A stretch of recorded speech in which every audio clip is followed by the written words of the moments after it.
श्री गणेशाय नमः। ओम श्री पुराण पुरुषोत्तमाय नमः।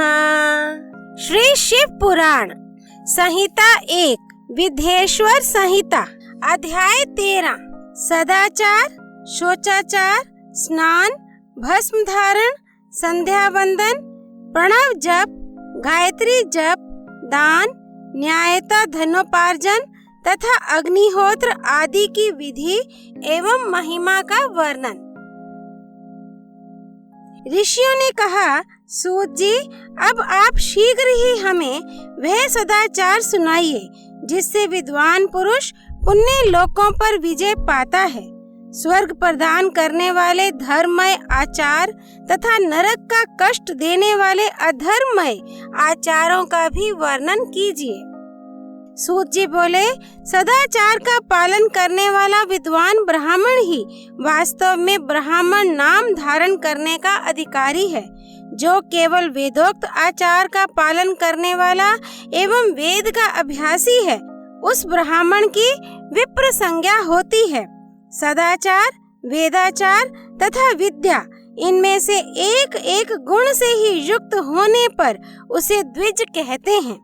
जिसमें स्वल्प मात्रा में ही आचार का पालन देखा जाता है, जिसने वेदाध्ययन भी बहुत कम किया है तथा जो राजा का सेवक, पुरोहित, मंत्री आदि है, उसे क्षत्रिय ब्राह्मण कहते हैं।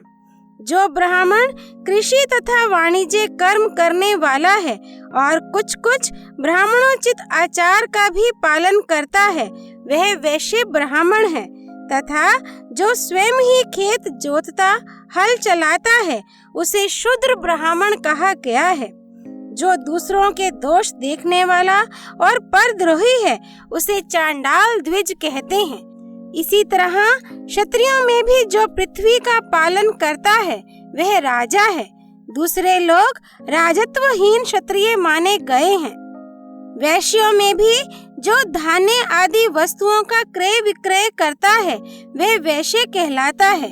दूसरों को वणिक कहते हैं। जो ब्राह्मणों, क्षत्रियों तथा वैश्यों की सेवा में लगा रहता है, वही वास्तव में शूद्र कहलाता है। जो शूद्र हल जोतने का काम करता है, उसे वृषल समझना चाहिए। सेवा, शिल्प और कर्षण से भिन्न वृत्ति का आश्रय लेने वाले शूद्र दस्यु कहलाते हैं। इन सभी वर्णों के मनुष्यों को चाहिए कि वे ब्रह्म मुहूर्त में उठकर पूर्वाभिमुख हो सबसे पहले देवताओं का, फिर धर्म का, अर्थ का, उसकी प्राप्ति के लिए उठाए जाने वाले कलेशों का तथा आय और व्यय का भी चिंतन करें। रात के पिछले पहर को उषा काल जानना चाहिए। उस अंतिम पहर का जो आधा या मध्य भाग है, उसे संधि कहते हैं। उस संधि काल में उठकर द्विज को मल मूत्र आदि का त्याग करना चाहिए। घर से दूर जाकर बाहर से अपने शरीर को ढके रखकर दिन में उत्तराभिमुख बैठकर मल मूत्र का त्याग करे। यदि उत्तराभिमुख बैठने में कोई रुकावट हो तो दूसरी दिशा की ओर मुख करके बैठे। जल, अग्नि, ब्राह्मण आदि तथा देवताओं का सामना बचाकर बैठे। मल त्याग करके उठने पर फिर उस मल को ना देखे। तदनंतर जलाशय से बाहर निकाले हुए जल से ही गुदा की शुद्धि करे अथवा देवताओं, पितरों तथा ऋषियों के तीर्थों में उतरे बिना ही प्राप्त हुए जल से शुद्धि करनी चाहिए। गुदा में 7, 5 या 3 बार मिट्टी लगाकर उसे धोकर शुद्ध करे। लिंग में ककोड़े के फल के बराबर मिट्टी लेकर लगाए और उसे धो दे, परंतु गुदा में लगाने के लिए 1 पसर मिट्टी की आवश्यकता होती है। लिंग और गुदा की शुद्धि के पश्चात उठकर अन्यत्र जाए और हाथ पैरों की शुद्धि करके 8 बार कुल्ला करे। जिस किसी वृक्ष के पत्ते से अथवा उसके पतले काश से जल के बाहर दत्वन करना चाहिए, उस समय तर्जनी अंगुली का उपयोग ना करे। यह दंत शुद्धि का विधान बताया गया है। तदनंतर जल संबंधी देवताओं को नमस्कार करके मंत्र पाठ करते हुए जलाशय में स्नान करे। यदि कंठ तक या कमर तक पानी में खड़े होने की शक्ति ना हो तो घुटने तक जल में खड़ा हो अपने ऊपर जल छिड़क कर मंत्रोच्चारण पूर्वक स्नान कार्य संपन्न करे। विद्वान पुरुष को चाहिए कि वहाँ तीर्थ जल से देवता आदि का स्नानांग तर्पण भी करे। इसके बाद धौत वस्त्र लेकर 5 कच्छ करके उसे धारण करे। साथ ही कोई उत्तरीय भी धारण कर ले, क्योंकि संध्या वंदन आदि सभी कर्मों में उसकी आवश्यकता होती है। नदी आदि तीर्थों में स्नान करने पर स्नान संबंधी उतारे हुए वस्त्र को वहाँ ना धोए। स्नान के पश्चात विद्वान पुरुष भीगे हुए उस वस्त्र को बावड़ी में, कुएं के पास अथवा घर आदि में ले जाए और वहाँ पत्थर पर, लकड़ी आदि पर, जल में या स्थल में अच्छी तरह धोकर उस वस्त्र को निचोड़े। द्विजो, वस्त्र को निचोड़ने से जो जल गिरता है वह एक श्रेणी के पितरों की तृप्ति के लिए होता है। इसके बाद जाबाली उपनिषद में बताए गए अग्निरिति मंत्र से भस्म लेकर उसके द्वारा त्रिपुंड्र लगाए। इस विधि का पालन ना किया जाए, इसके पूर्व ही यदि जल में भस्म गिर जाए तो गिराने वाला नरक में जाता है। आपोहिष्ठा इत्यादि मंत्र से पाप शांति के लिए सिर पर जल छिड़के तथा यस्य क्षाया इस मंत्र को पढ़कर पैर पर जल छिड़के, इसे संधि प्रोक्षण कहते हैं। आपोहिष्ठा इत्यादि मंत्र में 3 ऋचाएं हैं और प्रत्येक ऋचा में गायत्री छंद के 3-3 चरण हैं। इनमें से प्रथम ऋचा के 3 चरणों का पाठ करते हुए कर्मशः पैर, मस्तक और हृदय में जल छिड़के। दूसरी ऋचा के 3 चरणों को पढ़कर कर्मशः मस्तक, हृदय और पैर में जल छिड़के तथा तीसरी ऋचा के 3 चरणों का पाठ करते हुए कर्मशः हृदय, पैर और मस्तक का जल से प्रोक्षण करे। इसे विद्वान पुरुष मंत्र स्नान मानते हैं। किसी अपवित्र वस्तु से किंचित स्पर्श हो जाने पर, अपना स्वास्थ्य ठीक न रहने पर, राजा और राष्ट्र पर भय उपस्थित होने पर तथा यात्रा काल में जल की उपलब्धि न होने की विवशता आ जाने पर मंत्र स्नान करना चाहिए। प्रातः काल सूर्याश्च माँ मनुष्च इत्यादि सूर्यानुवाक से तथा सायंकाल अग्निश्च माँ मनुष्च इत्यादि अग्नि संबंधी अनुवाक से जल का आचमन करके पुनः जल से अपने अंगों का प्रोक्षण करे। मध्या काल में भी आपः पुनन्तु इस मंत्र से आचमन करके पूर्ववत प्रोक्षण या मार्जन करना चाहिए। प्रातः काल की संध्योपासना में गायत्री मंत्र का जप करके 3 बार ऊपर की ओर सूर्य देव को अर्घ्य देने चाहिए। ब्राह्मणों, मध्या काल में गायत्री मंत्र के उच्चारण पूर्वक सूर्य को एक ही अर्घ्य देना चाहिए। फिर सायंकाल आने पर पश्चिम की ओर मुख करके बैठ जाए और पृथ्वी पर ही सूर्य के लिए अर्घ्य दे, ऊपर की ओर नहीं। प्रातः काल और मध्याह्न के समय अंजलि में अर्घ्य जल लेकर अंगुलियों की ओर से सूर्य देव के लिए अर्घ्य दे। फिर अंगुलियों के छिद्र से ढलते हुए सूर्य को देखे तथा उनके लिए स्वतः प्रदक्षिणा करके शुद्ध आचमन करे। सायंकाल में सूर्यास्त से 2 घड़ी पहले की हुई संध्या निष्फल होती है, क्योंकि वह सायं संध्या का समय नहीं है। ठीक समय पर संध्या करनी चाहिए, ऐसी शास्त्र की आज्ञा है। यदि संध्योपासना किए बिना दिन बीत जाए तो प्रत्येक समय के लिए कर्मशः प्रायश्चित करना चाहिए। यदि एक दिन बीते तो प्रत्येक बीते हुए संध्या काल के लिए नित्य नियम के अतिरिक्त 100 गायत्री मंत्र का अधिक जप करे। यदि नित्य कर्म के लुप्त हुए 10 दिन से अधिक बीत जाए तो उसके प्रायश्चित रूप में 1 लाख गायत्री का जप करना चाहिए। यदि 1 मास तक नित्य कर्म छूट जाए तो पुनः अपना उपनयन संस्कार कराए। अर्थ सिद्धि के लिए ईश, गौरी, कार्तिकेय, विष्णु, ब्रह्मा, चंद्रमा और यम का तथा ऐसे ही अन्य देवताओं का भी शुद्ध जल से तर्पण करे। फिर तर्पण कर्म को ब्रह्मा अर्पण करके शुद्ध आचमन करे। तीर्थ के दक्षिण प्रशस्त मठ में, मंत्रालय में, देवालय में, घर में अथवा अन्य किसी नियत स्थान में आसन पर स्थिरता पूर्वक बैठकर विद्वान पुरुष अपनी बुद्धि को स्थिर करे और संपूर्ण देवताओं को नमस्कार करके पहले प्रणव का जप करने के पश्चात गायत्री मंत्र की आवृत्ति करे। प्रणव के आ, उ और म इन तीनों अक्षरों से जीव और ब्रह्म की एकता का प्रतिपादन होता है। इस बात को जानकर प्रणव ओम का जप करना चाहिए। जप काल में यह भावना करनी चाहिए कि हम तीनों लोकों की सृष्टि करने वाले ब्रह्मा, पालन करने वाले विष्णु तथा संहार करने वाले रुद्र की, जो स्वयं प्रकाश चिन्मय है, उपासना करते हैं। यह ब्रह्म स्वरूप ओंकार हमारी कर्मेंद्रियों और ज्ञानेंद्रियों की वृत्तियों को, मन की वृत्तियों को तथा बुद्धि वृत्तियों को सदा भोग और मोक्ष प्रदान करने वाले धर्म एवं ज्ञान की ओर प्रेरित करे। प्रणव के इस अर्थ का बुद्धि के द्वारा चिंतन करता हुआ जो इसका जप करता है, वह निश्चय ही ब्रह्मा को प्राप्त कर लेता है, अथवा अर्थानुसंधान के बिना भी प्रणव का नित्य जप करना चाहिए। इससे ब्राह्मणत्व की पूर्ति होती है। ब्राह्मणत्व की पूर्ति के लिए श्रेष्ठ ब्राह्मण को प्रतिदिन प्रातः काल 1000 गायत्री मंत्र का जप करना चाहिए। मध्याह्न काल में 100 बार और साय काल में 28 बार जप की विधि है।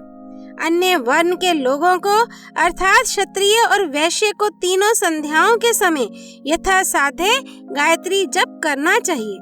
शरीर के भीतर मूलाधार, स्वाधिष्ठान, मणिपुर, अनाहत, आज्ञा और सहस्त्रार, ये 6 चक्र हैं।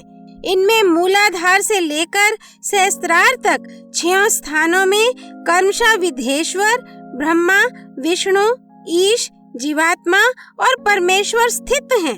इन सब में ब्रह्म बुद्धि करके इनकी एकता का निश्चय करे और वह ब्रह्म मैं हूँ ऐसी भावना पूर्वक प्रत्येक श्वास के साथ सोहम का जप करे। उन्हीं विधेश्वर आदि की ब्रह्म रंध्र आदि में तथा इस शरीर से बाहर भी भावना करे। प्रकृति के विकारभूत महत्त्व से लेकर पंचभूत पर्यंत तत्वों से बना हुआ जो शरीर है, ऐसे सहस्त्रों शरीरों का एक एक अजप्पा गायत्री के जप से एक एक के क्रम से अतिक्रमण करके जीव को धीरे धीरे परमात्मा से संयुक्त करे। यह जप का तत्व बताया गया है। 100 अथवा 28 मंत्रों के जप से उतने ही शरीरों का अतिक्रमण होता है। इस प्रकार जो मंत्रों का जप है, इसी को आदि क्रम से वास्तविक जप जानना चाहिए। 1000 बार किया हुआ जप ब्रह्मलोक प्रदान करने वाला होता है, ऐसा जानना चाहिए। 100 बार किया हुआ जप इंद्र पद की प्राप्ति कराने वाला माना गया है। ब्राह्मणेतर पुरुष आत्मरक्षा के लिए जो स्वल्प मात्रा में जप करता है, वह ब्राह्मण के कुल में जन्म लेता है। प्रतिदिन सूर्योपस्थान करके उपयुक्त रूप से जप का अनुष्ठान करना चाहिए। 12 लाख गायत्री का जप करने वाला पुरुष पूर्ण रूप से ब्राह्मण कहा गया है। जिस ब्राह्मण ने 1 लाख गायत्री का भी जप ना किया हो, उसे वैदिक कार्य में ना लगाए। 70 वर्ष की अवस्था तक नियम पालन पूर्वक कार्य करे। इसके बाद ग्रह त्याग कर संन्यास ले। परिव्राजक या सन्यासी पुरुष नित्य प्रातःकाल 12,000 प्रणव का जप करे। यदि एक दिन इस नियम का उल्लंघन हो जाए तो दूसरे दिन उसके बदले में उतना मंत्र और अधिक जपना चाहिए और सदा इस प्रकार जप को चलाने का प्रयत्न करना चाहिए। यदि कर्मशः 1 मास आदि का उल्लंघन हो गया हो तो 1.5 लाख जप करके उसका प्रायश्चित करना चाहिए। इससे अधिक समय तक नियम का उल्लंघन हो जाए तो पुनः नए सिरे से गुरु से नियम ग्रहण करे। ऐसा करने से दोषों की शांति होती है, अन्यथा वह रौरव नरक में जाता है। जो सकाम भावना से युक्त गृहस्थ ब्राह्मण है, उसी को धर्म तथा अर्थ के लिए यत्न करना चाहिए। मुमुक्षु ब्राह्मण को तो सदा ज्ञान का ही अभ्यास करना चाहिए। धर्म से अर्थ की प्राप्ति होती है, अर्थ से भोग सुलभ होता है, फिर उस भोग से वैराग्य की संभावना होती है। धर्म पूर्वक उपार्जित धन से जो भोग प्राप्त होता है उससे एक दिन अवश्य वैराग्य का उदय होता है। धर्म के विपरीत अधर्म से उपार्जित हुए धन के द्वारा जो भोग प्राप्त होता है उससे भोगों के प्रति आसक्ति उत्पन्न होती है। मनुष्य धर्म से धन पाता है, तपस्या से उसे दिव्य रूप की प्राप्ति होती है। कामनाओं का त्याग करने वाले पुरुष के अंतःकरण की शुद्धि होती है, उस शुद्धि से ज्ञान का उदय होता है, इसमें संशय नहीं है। सत्य युग आदि में तप को ही प्रशस्त कहा गया है, किंतु कलियुग में द्रव्य साधे धर्म दान आदि अच्छा माना गया है। सत्य युग में ध्यान से, त्रेता में तपस्या से और द्वापर में यज्ञ करने से ज्ञान की सिद्धि होती है, परंतु कलियुग में प्रतिमा भगवत विग्रह की पूजा से ज्ञान लाभ होता है। अधर्म हिंसा दुख रूप है और धर्म सुख रूप है। अधर्म से मनुष्य दुख पाता है और धर्म से वह सुख एवं अभ्युदय का भागी होता है। दुराचार से दुख प्राप्त होता है और सदाचार से सुख। अतः भोग और मोक्ष की सिद्धि के लिए धर्म का उपार्जन करना चाहिए। जिसके घर में कम से कम 4 मनुष्य हैं, ऐसे कुटुंबी ब्राह्मण को जो 100 वर्ष के लिए जीवन निर्वाह की सामग्री देता है, उसके लिए वह दान ब्रह्मलोक की प्राप्ति कराने वाला होता है। 1 सहस्त्र चांद्रायण व्रत का अनुष्ठान ब्रह्मलोकदायक माना गया है। जो क्षत्रिय 1 सहस्त्र कुटुंब को जीविका और आवास देता है, उसका वह कर्म इंद्रलोक की प्राप्ति कराने वाला होता है। 10,000 कुटुंबों को दिया हुआ आश्रय दान ब्रह्मलोक प्रदान करता है। दाता पुरुष जिस देवता को सामने रखकर दान करता है, अर्थात वह दान के द्वारा जिस देवता को प्रसन्न करना चाहता है, उसी का लोक उसे प्राप्त होता है। यह बात वेद वेता पुरुष अच्छी तरह जानते हैं। धनहीन पुरुष सदा तपस्या का उपार्जन करे, क्योंकि तपस्या और तीर्थ सेवन से अक्षय सुख पाकर मनुष्य उसका उपभोग करता है। अब मैं न्यायता धन के उपार्जन की विधि बता रहा हूँ। ब्राह्मण को चाहिए कि वह सदा सावधान रहकर विशुद्ध प्रतिग्रह, दान ग्रहण तथा याजन, यज्ञ कराने आदि से धन का अर्जन करे। वह इसके लिए कहीं दीनता ना दिखाए और ना अत्यंत क्लेशदायक कर्म ही करे। क्षत्रिय बाहुबल से धन का उपार्जन करे और वैश्य कृषि एवं गौ रक्षा से। न्यायोपार्जित धन का दान करने से दाता को ज्ञान की सिद्धि प्राप्त होती है। ज्ञान सिद्धि द्वारा सब पुरुषों को गुरु कृपा मोक्ष सिद्धि सुलभ होती है। मोक्ष से स्वरूप की सिद्धि ब्रह्म रूप से स्थिति प्राप्त होती है, जिससे मुक्त पुरुष परमानंद का अनुभव करता है। ग्रस्त पुरुष को चाहिए कि वह धन धान्य आदि सब वस्तुओं का दान करे। वह तृष्णा निवृत्ति के लिए जल तथा शुद्ध रूपी रोग की शांति के लिए सदा अन्न का दान करे। खेत, धान्य, कच्चा अन्न तथा भक्ष्य, भोजे, लेहे और चोषे, ये 4 प्रकार के सिद्ध अन्न दान करने चाहिए। जिसके अन्न को खाकर मनुष्य जब तक कथा श्रवण आदि सद्धर्म का पालन करता है, उतने समय तक उसके किए हुए पुण्य फल का आधा भाग दाता को मिल जाता है, इसमें संशय नहीं है। दान लेने वाला पुरुष दान में प्राप्त हुई वस्तु का दान तथा तपस्या करके अपने प्रतिग्रह जनित पाप की शुद्धि कर ले, अन्यथा उसे रौरव नरक में गिरना पड़ता है। अपने धन के 3 भाग करे, 1 भाग धर्म के लिए, दूसरा भाग वृद्धि के लिए तथा तीसरा भाग अपने उपभोग के लिए। नित्य, नैमित्तिक और कामे, ये तीनों प्रकार के कर्म धर्मार्थ रखे हुए धन से करे। साधक को चाहिए कि वह वृद्धि के लिए रखे हुए धन से ऐसा व्यापार करे जिससे उसे धन की वृद्धि हो तथा उपभोग के लिए रक्षित धन से हितकारक, परिमित एवं पवित्र भोग भोगे। खेती से पैदा किए हुए धन का 10वां अंश दान कर दे, इससे पाप की शुद्धि होती है। शेष धन से धर्म, वृद्धि एवं उपभोग करे, अन्यथा वह रौरव नरक में पड़ता है अथवा उसकी बुद्धि पाप पूर्ण हो जाती है। यह खेती ही चौपट हो जाती है। वृद्धि के लिए किए गए व्यापार में प्राप्त हुए धन का 6वां भाग दान कर देने योग्य है। बुद्धिमान पुरुष अवश्य उसका दान कर दे। विद्वान को चाहिए कि वे दूसरों के दोषों का बखान ना करे।